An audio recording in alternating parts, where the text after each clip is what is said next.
Hey, everybody, welcome back to another episode of DFS Fantasy NASCAR Picks. I'm your host, Megaroar31, Xfinity Race at Sonoma. Hey, we've had practice and qualifying, so we actually have some real stuff. It's not a speculation video. Hooray. Um, the third road race and recent street race, not on an oval that was met in recent times here, and I'll go through it and just if you haven't watched the videos in a couple weeks or been on vacation or whatever, just remember the road course. When they have dominators up there, upside dominators means a little bit different.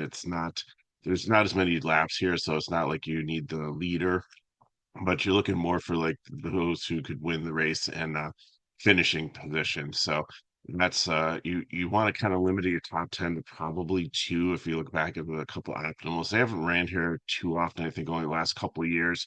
Cup Series ran here a lot, except for the couple COVID years when California had everything closed. So, and they repaved the track, which it used to be like a huge fall off, and it made a lot of strategy, and you had to get tires, and now tires really don't matter here because it's still pretty smooth.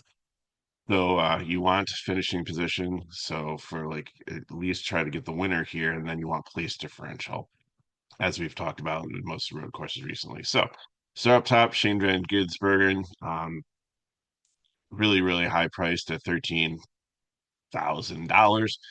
But if you have been watching recently, I have him as a new color is green. He has just been elite.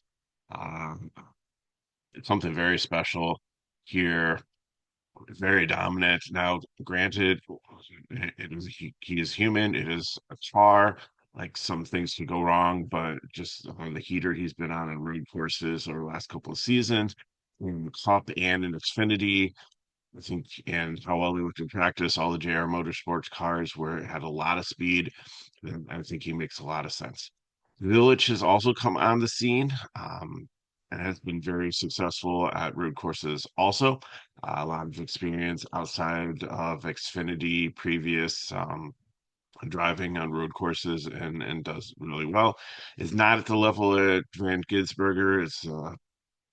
He there's a gap between Van Gisbergen and the field, but Zilich is pretty much up there with the rest of the field in proficiency. So I don't think you want to try to play both of these.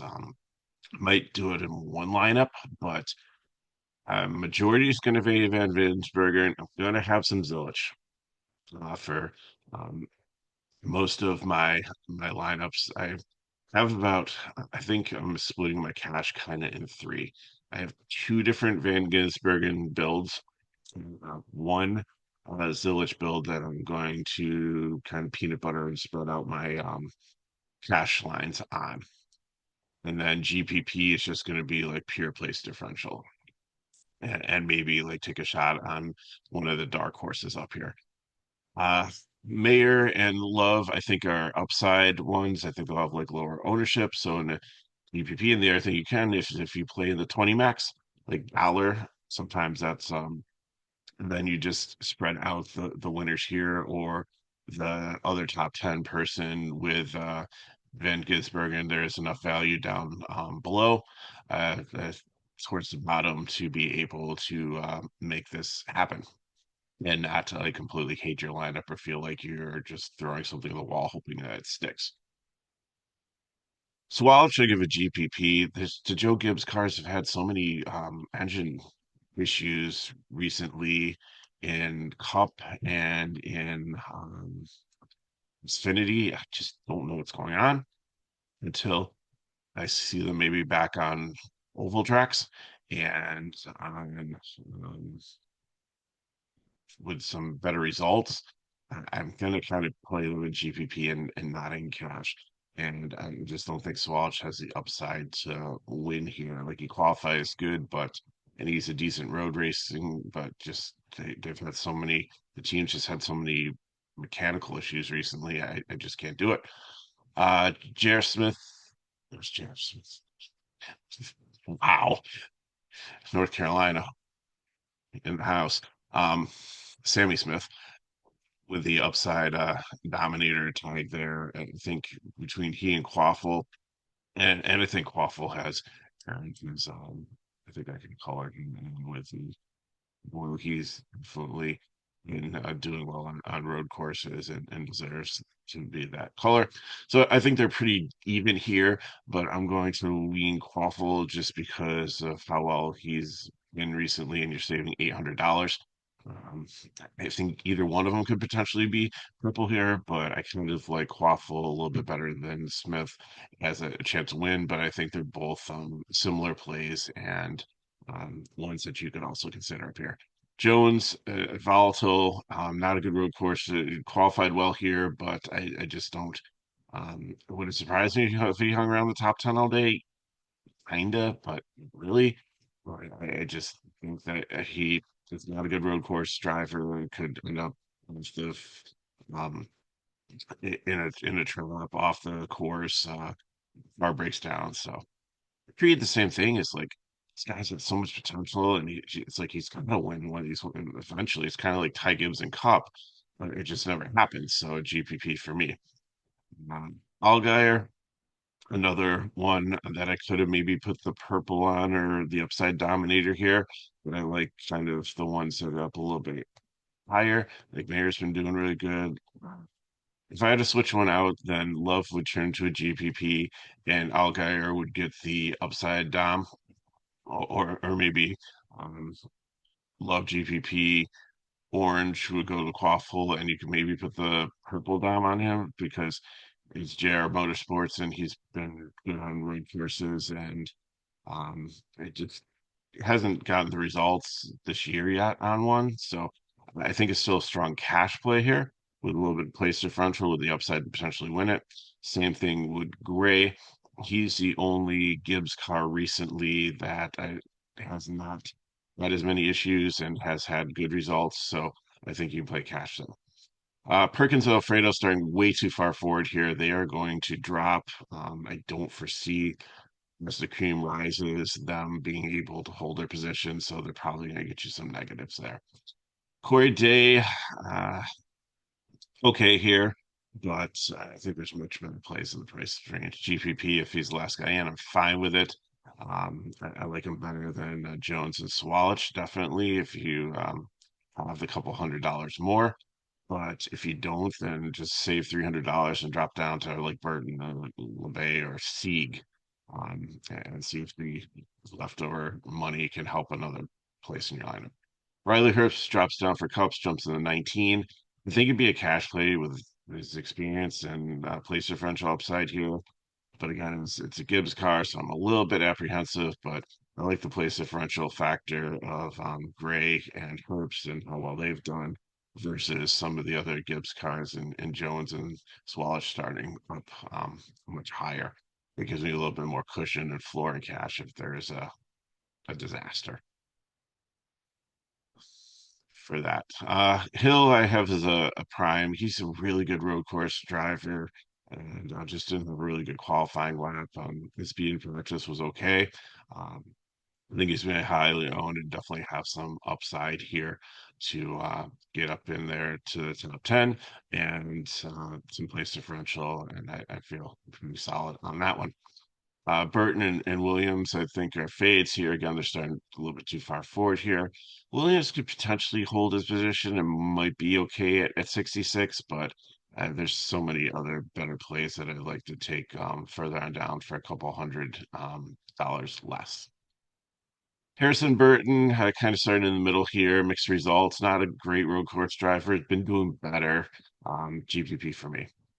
LeBay is one that's a road course ringer. Think he's going to kind of get overlooked. Don't love the green light racing. I wish he was in like a colleague car or something a little bit better than that, but I think he's got the upside for the 10K GPP. Like this is a cash play here, and if you don't want to go with Austin Hill as your prime play, then I'm okay with him as a pivot off if you need the extra $700. I think they're very similar. A little bit more place differential. I like Hill's upside a little bit better than Eckes. Like he was really good in trucks, and he's been okay in Xfinity, but he's still a rookie in the series. So it might be a different story next year. But give me either one of them, but I'm leaning Hill at this point. Mosaic GPP again, I think he's almost getting close to getting the blue for being a decent road course driver, but and that's a screen light car. I just can't do it in cash. Sanchez, I think, has some upside. He's been really good at this big machine racing. It's a subsidiary of JR Motorsports, who has a lot of speed in here, and he looked decent. Just didn't qualify that well, but I think he has some upside, and I think he'll be have a decent ownership, probably over 20%, and a cash play. DiBenedetto, Wookie, and Cram, I think they're all decent in this range for GPP, but I think they don't have enough floor for cash. But if they're the last person in, if you're trying to punt and get in Van Gisbergen and Zilich, start with Cram, then Blicky, then if you deepen that if you need it. But I'd rather drop down the Chris Ryan with 500 or Ellis at who I think has a ton of upside here and is my favorite in this like 5K range, all starting together. Di Bendetto's like almost a borderline fade with his starting position based on these other four drivers that are similar in nature, and he's almost 1,000 more than them. So that's where we are there.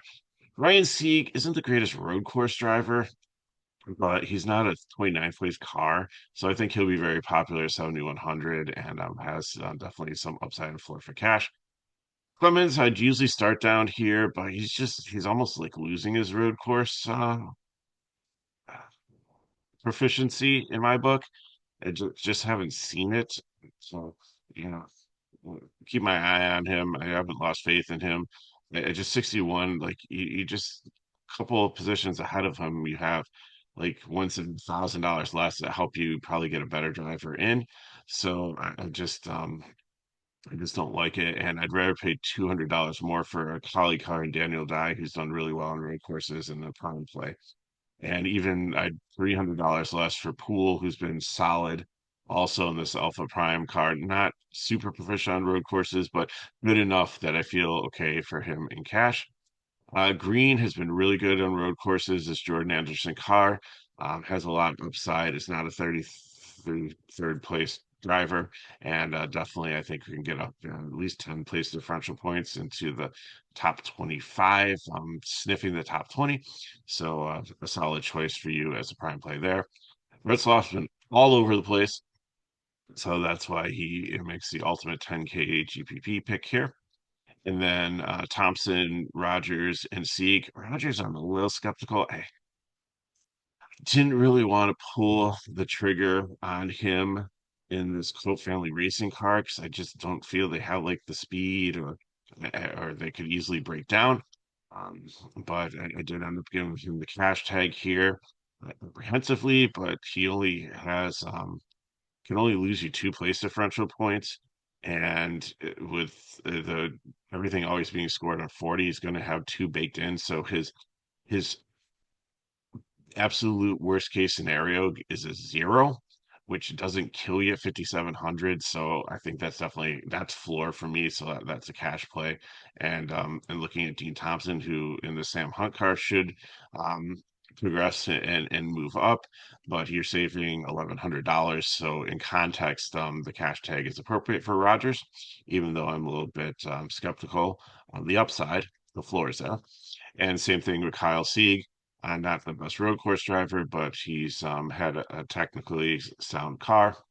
Doesn't really um, end up off the course too much.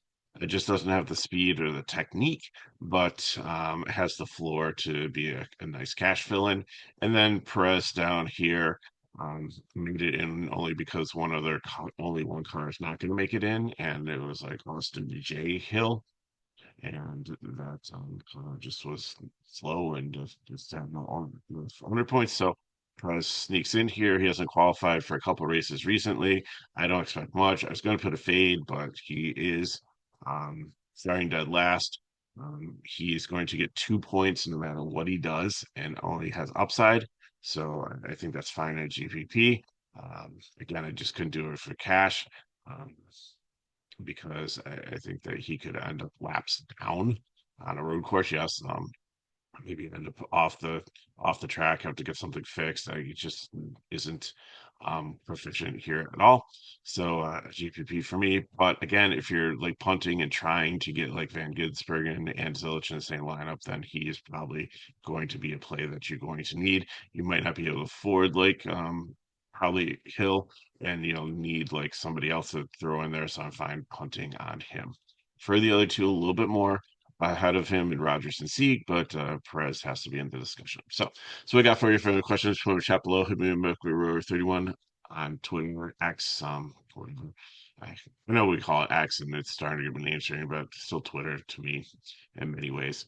Um, and if you want more information on FSi DFS, you can get into our Discord. Just go into the description of the video and a link to our website, and you can get into our Discord there from the link. And once you become a member, you can sign up for the NASCAR pool room, and we have some additional free resources in there for you. And if these videos help us back, like, subscribe to the channel, and share with friends. So thanks for watching. I'll have the Cup video tonight for you. And I hope you have an amazing weekend. I'll see you next time.